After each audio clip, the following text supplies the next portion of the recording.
Hello साथियों, नमस्कार। इस वीडियो में रिक्त स्थानों की पूर्ति कीजिए वाला प्रश्न को देखेंगे।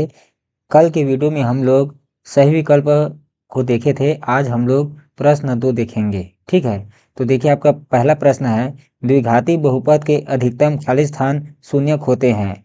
तो आप लोगों को पता होना चाहिए साथियों, द्विघाती बहुपद के अधिकतम 2 शून्यक होते हैं। ठीक है, द्विघाती बहुपद किसे कहते हैं?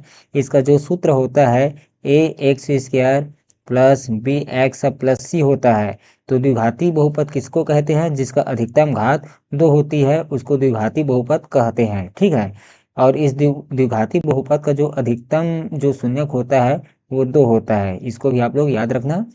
देखिए अगला प्रश्न, बहुपद x square minus x plus एक को एक्स प्लस एक से भाग देने पर शेषफल खाली स्थान होगा। हम लोग भाग कैसे देते हैं? देखिए यहाँ पर होता क्या है, यहाँ पर भाज्य होता है और यहाँ भाजक से भाग दिया जाता है और यहाँ क्या आता है? भागफल आता है। और जो शेष बचता है उसको क्या बोलते हैं? शेषफल बोलते हैं। तो इस से भी आप लोग इस क्वेश्चन को बना सकते हो। यदि आप लोग इससे नहीं बनाते हैं तो एक और ट्रिक है। देखिए ये क्या है, यह भाज्य है और यह भाजक है। तो आप लोग एक काम करना, भाजक जो है एक्स प्लस एक को आप लोग 0 मानना। यहाँ से एक्स का मान निकाल लेना। एक्स का मान क्या मिला? माइनस एक। और इसी एक्स के मान को इसमें रखना, जो भी आएगा वह शेषफल होगा। ठीक है, तो देखते हैं कितना आता है। X square minus x plus एक, एक्स का मान रखो माइनस एक, तो माइनस एक का स्क्वायर माइनस एक्स का मान माइनस एक प्लस एक, माइनस एक का वर्ग है तो ये एक ही आएगा और माइनस माइनस का गुणा प्लस हो जाएगा एक प्लस एक। ये कितना आ गया? 3 आ गया। यही शेषफल होगा। तो इसका शेषफल क्या हो जाएगा?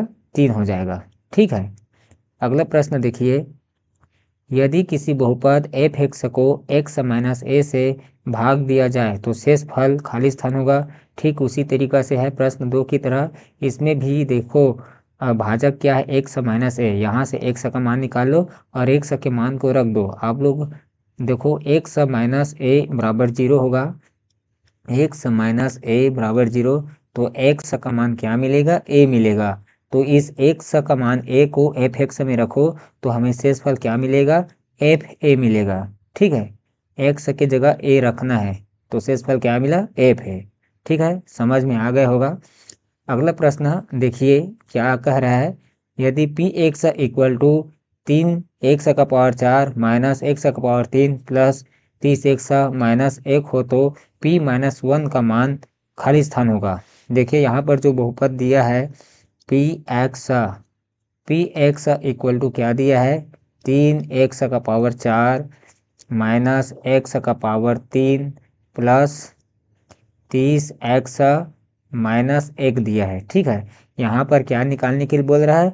p माइनस 1, अर्थात यहाँ पर x का मान माइनस 1 है। ठीक है, तो यहाँ पर x की जगह में क्या रखना है? माइनस 1 रखना है।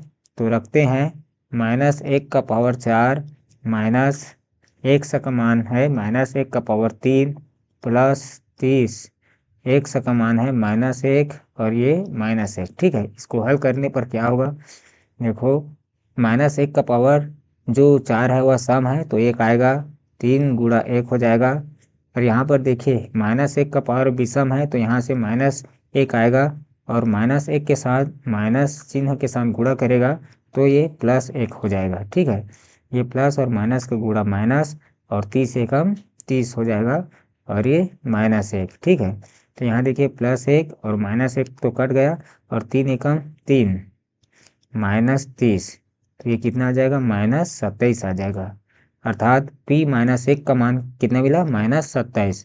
तो इस खाली स्थान में क्या आएगा? माइनस 27 आएगा। अगला प्रश्न देखो, यदि एक्स स्क्वायर माइनस 16 को एक्स प्लस 4 से भाग दिया जाए तो शेषफल खाली स्थान होगा। तो ये दूसरा और तीसरा के जैसा है। तो इसमें जो भाजक है, भाजक क्या दिया है? एक्स प्लस 4, इसको 0 मान के एक्स का मान निकाल लेना।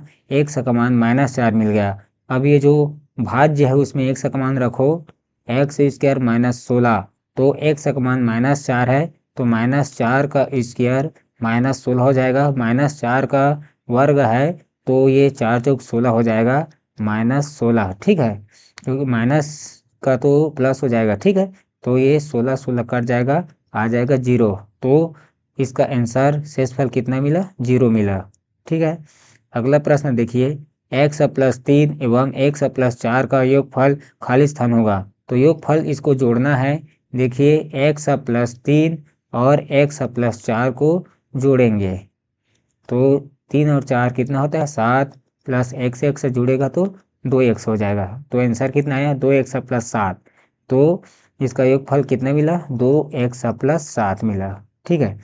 अब सातवां प्रश्न देखिए, बहुपद x square plus 3x plus 2 में x का गुणांक खाली स्थान है। देखिए यहाँ पर जो बहुपद दिया है x square plus 3x plus 2, देखिए x के साथ जो गुणा में रहता है वही उसका गुणांक कहलाता है। तो x का गुणांक क्या है? 3 है। और एक्स स्क्वायर का यदि गुणांक पूछता तो इसका गुणांक क्या होता? 1 होता। तो x का गुणांक क्या है? 3 है, ठीक है। तो इस खाली स्थान में क्या आएगा? 3 आएगा। अगला प्रश्न देखिए, बहुपद x square minus 3x minus 4 के शून्यकों की संख्या खाली स्थान है। देखिए ये द्विघाती बहुपद है, ठीक है। और द्विघाती बहुपद का शून्यकों की संख्या कितनी होती है? 2 होती है, ठीक है। अगला प्रश्न, बहुपद a x square plus b x plus c के शून्यकों का गुणनफल होता है। देखिए बहुपद क्या दिया है? X square a x square plus b x plus c, इसके शून्यकों का गुणनफल पूछा है। तो शून्यकों का गुणनफल का सूत्र क्या होता है? सी बटे ए होता है। सी बटे क्या होता है? ए। इसको आप लोग याद रखना। तो इस खाली स्थान में क्या आएगा? सी बटे ए आएगा, ठीक है। अगला प्रश्न देखिए, बहुपद x square plus 10x plus 24 के शून्यकों का योगफल खाली स्थान है। तो योगफल पूछा है, इसमें दिया क्या है? देखिए x square plus 10x plus 24, तो इसकी तुलना किससे करते हैं? A x square plus b x plus c से किया जाता है। तो यहाँ पर देखिए ए का मान 1 है, बी का मान कितना है? 10 है, और सी का मान कितना है? सी का मान 24 है। तो शून्यकों का योगफल पूछा है, तो शून्यकों का योगफल का फार्मूला क्या होता है? माइनस बी बाई ए होता है। माइनस बी बाई ए होता है, इसको याद रखना। तो बी का मान कितना है? ये तो सूत्र का माइनस हो गया। बी का मान 10 है, और ए का मान कितना है? ए का मान 1 है। ए का मान 1 है। तो इसको और हल करेंगे तो ये आ जाएगा -10। तो इस प्रश्न का जो खाली स्थान होगा वो कितना होगा? -10 होगा, ठीक है।